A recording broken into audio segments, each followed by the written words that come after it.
Happy Friday and welcome back to Drinking by My Shelf. My name is Emma and today I'm going to do a video that feels like it's been a long time coming. This is my video on why Ella Enchanted is a feminist work of fucking genius. I have talked a lot about Ella Enchanted on this channel. I'm always banging on about it, how it's my favourite book since I was a child. And I have mentioned that when I did my Women's Studies Masters, I wrote my dissertation on Ella Enchanted. And some of you have asked what that was like, how I fit it into my dissertation. While I was researching to do this video, I was just reading about Ella Enchanted online, and I didn't realise, how did I miss, there is a prequel coming out in November. Like, I honestly cried tears out of my face when I heard that because I was so excited. I pre-ordered it straight away. It's going to be called Ogre Enchanted. Apparently it's going to include Ella's mother in it. I am living for this. So, let's talk about my dissertation. Basically, my women's studies dissertation was called Bodies in Ball Gowns, Female Agency in Fairy Tales from Cinderella to Ella Enchanted. So, the Cinderella story, the basic skeleton of it, has been super popular forever. It was first recorded being written down about 2,000 years ago. It's existed longer than that.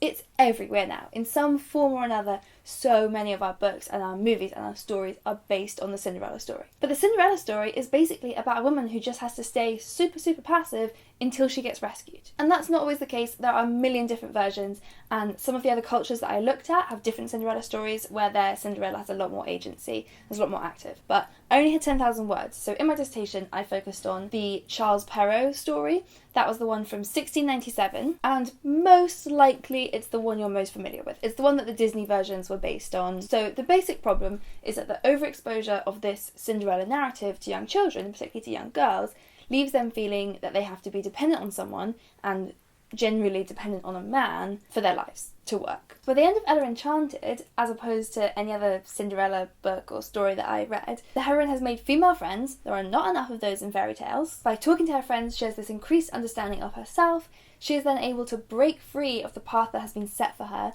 There is a romance and she does end up marrying a man, but she's broken free of the heteronormative view of marriage. They have this very mutual partnership. She's the one that proposes to him. She insists that she still has a job while they're married. She refuses the title of princess. Next up, I would love there to be more LGBTQIA+ fairy tales. Yes, please, thank you. But 20 years ago, this was great. So, to get into my feminist analysis of it, I wanted to talk about agency. So I had to get a bit philosophical, which is a bit risky because, who the fuck am I to talk about philosophy? I've never studied philosophy.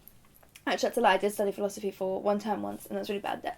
But I gave it a go. What I said here is that the Cinderella story prevents women from understanding themselves as subjects in their own lives, as opposed to objects. And that basically, to understand yourself as a subject, you have to understand the cultural influences on you, because otherwise, if you're just reacting to externally defined motivations, you are just an object, and you're just being acted upon as an object. So in the Cinderella story, she is supposed to be really, really passive. She's just supposed to accept that she is a servant in this house and that nothing is going to change for her until she gets married.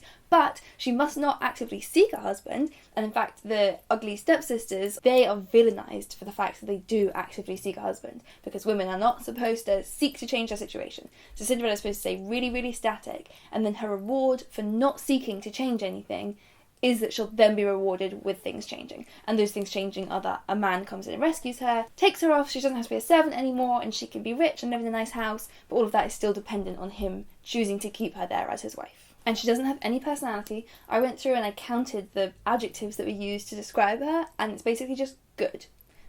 She's just supposed to be good and obedient and passive, and that is it. So that's obviously bullshit. But then, in my essay, I compared that basic Cinderella story to Ella Enchanted, beautiful Ella Enchanted here, which somehow managed to be amazing and to totally subvert that. This book still has the super popular rags to riches happy ending base story, which is really popular for obvious reasons. Obviously we want hope, we love the twist of fate, but in this one, the heroine of the story is actually responsible for her own rescue, for her own change of situation, which has got to be so much better than the passive one. Because if you look at the stories we're teaching young boys, yeah, they might still have twists of fate, that always makes a good story, but they go out and seek their own fortune. Dick Whittington goes to London to find his fortune.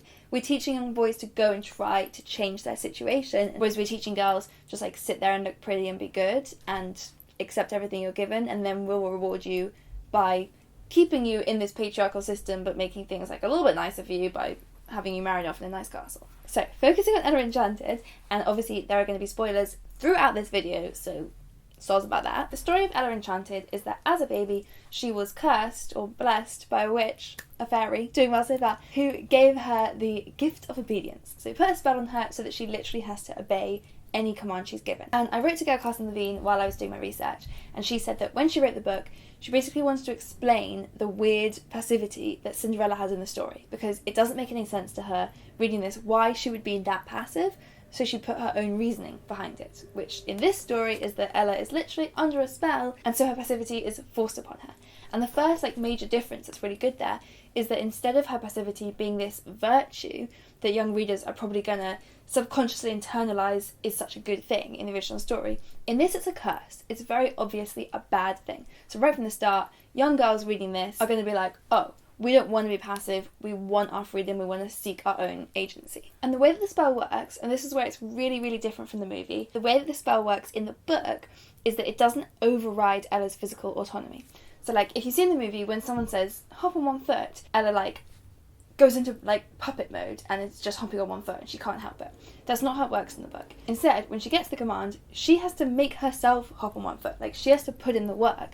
But if she doesn't do it, she suffers extreme pain and dizziness until she does it. So the spell doesn't help her doing it. It's still just as tiring and as exhausting to hop on one foot forever as it would be for anyone else, but she is compelled to do it by physical pain. I did these bullet points in a really weird order. So obviously that sucks. So her whole goal throughout the book is to break the spell. She goes off on these missions, she goes to find Lucinda, the fairy that put the spell on her, to try and break the spell and get her agency back. So I wrote a definition of agency, another super poncy definition coming out. Agency is the active pursuit of internally motivated goals as opposed to the passive repetition of externally motivated ones. So when she follows a command under the spell, even though technically yes, she is still the one who does it, she has to put in the work to jump on one foot, there's a lack of agency because the motivations are external. Somebody else defined for her that she should jump on her foot. She is suffering from external causes if she doesn't jump on one foot, and so she feels that there is no choice but to jump on one foot. So agency, having increased agency, is when you're more able to be these are these factors that are impacting on my decision, this is why I would do this is why I would do this, that person wants me to do this, and then you're able to choose. And there's no such thing as complete agency. I don't believe there's total free will and you can ever be completely free of external motivations, because of course you can't.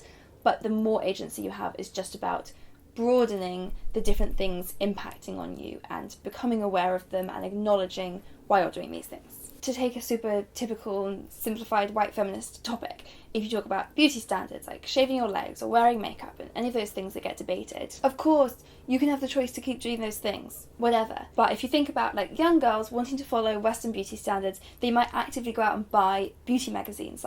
They feel like they're seeking these rules, they're happy and they want these rules, but you'll often find them experiencing embarrassment or shame or unhappiness when they fail to meet the beauty standards. And once you acknowledge that, then obviously that choice isn't being made as freely as it seems. And that's just like in the book, there's this moment where Ella gets commanded to be happy about the spell. So suddenly, instead of fighting it, she's like, I love following commands, and she goes off to try and find people to give her commands. But then whenever she can't carry out an order because it's too tiring or physically impossible, she just breaks down and cries. So it's obviously not that she just is totally happy and loves commands, is that she feels that she has to follow the commands. And that's what made me compare it to beauty standards, basically, of young girls going out and seeking those magazines because they want those rules, but the fact that they will often be so upset if they feel like they're not meeting those rules shows that everyone would be better off if they were just able to properly acknowledge where these rules are coming from and who are defining them and how they can define their own ways to be. The happy ending of Ella Enchanted, surprise surprise, is that she breaks the curse. But what's really important is she doesn't get Lucinda to reverse the spell for her,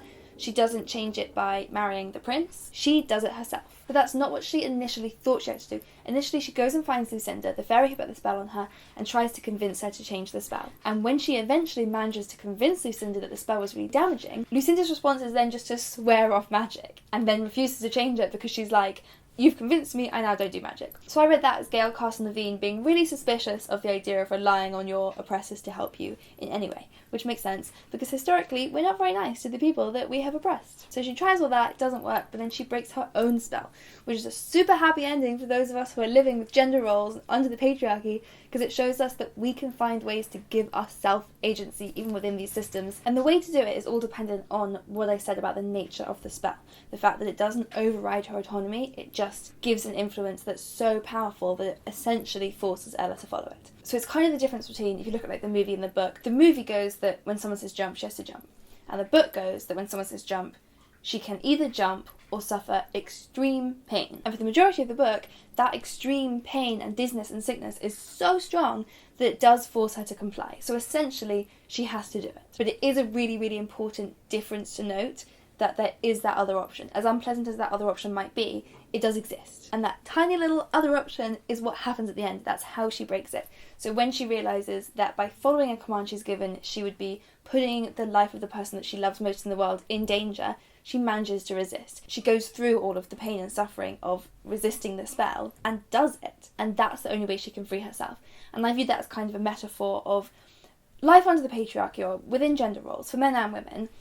We kind of have two choices with everything we do. Either we can do as we're told, essentially, go with the path that society has told us we have to do, even if it's harmful to us and it's not what we want, and that's like being under the spell. Or we can resist those things and then suffer the pain and consequences that Ella suffers, which in real life for us can be anything from just shame, humiliation, people saying nasty things about you, to much more severe, terrible consequences, depending on your circumstances and where in the world you are. But once we acknowledge that those two things are two options, it's not like a magic solution, I've acknowledged it and it still really sucks, but you acknowledge it and it just slightly broadens your ability to have agency. And then the more you think about it, the more you acknowledge, oh well, that's where that's coming from, and that's the person that's defined this, and I don't need to follow that. Once this conversation starts, you're just increasing and increasing your view of yourself as a subject in your life, instead of as an object that is just being acted upon by external forces and you're just being rolled along. Oh hey, Editing Emma here from the future.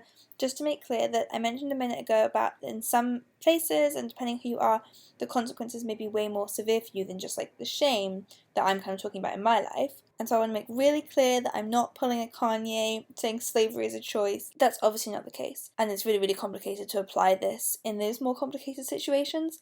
I would hope that reading stories more like Ella Enchanted rather than Cinderella will give those people, still even in those situations, a better sense of agency and a better sense of self. But what do I know? Cool, back to you. So for the subject-object thing, I compared it to the 2015 Cinderella movie with Lily James in it, who I'm now in love with after watching Mamma Mia 2, but I am going to criticise this movie, but not her. There's a scene in that where she's first been made into the servant of her family and she's crying in the kitchen, and the narrator says her stepmother and stepsisters had transformed her into merely a creature of ash and toil. And I noticed that was really odd wording, because the narrator is saying that the way that her stepmother and stepsisters viewed her is who she is. Like, they had transformed her into that just by viewing her that way. So in that film, I feel like even though they were trying to kind of make it a more feminist version, it didn't really work for me, because she's still an object. She's still completely defined by what other people say she is and what other people make her do. Whereas in Ella Enchanted, even though our heroine is literally under a spell that makes her do things other people tell her to do, she feels so much more subjective. She feels like we know her so much more, because she refuses to be defined by that. And when she's under the influence of this spell that seeks to completely immobilise and objectify her, and yet still manages to remain a subjective heroine, that gives young readers a really good framework to view themselves in. So that's a kind of overview of it, and where I would be in my dissertation so far, that was kind of the introduction and the first part of chapter 1, where I like really broke down the obedience spell. And there's one quote that I thought was really, really useful in the book, where Ella is a young girl and she's playing with a girl in the village who's figured out this spell that she's under and is making her race with her and like telling her what to do.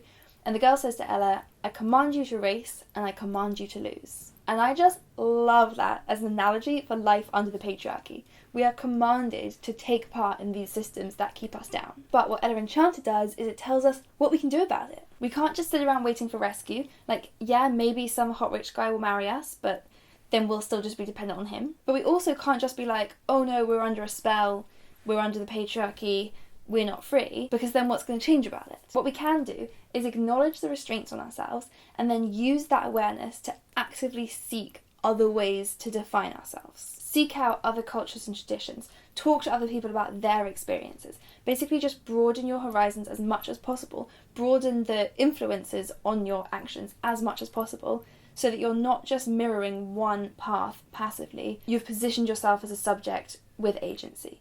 Even though, yes, of course, you'll continue to have all these restraints on you and to live under the patriarchy, there's a long way to change that, but you've positioned yourself as a subject instead of an object. Was that convincing in any way? I feel like I've skipped so much of the stuff that I wrote in my essay because I'm trying to make it like bullet points. So that's kind of an overview of why I love this book so much and why I think it's so feminist. And when I was reading it when I was younger, I'd never heard of feminism. It wasn't something I ever consciously thought, but I really think that reading this book shaped me in such a great way. I grew up with her as my hero, and therefore I viewed myself as a subject of my own life.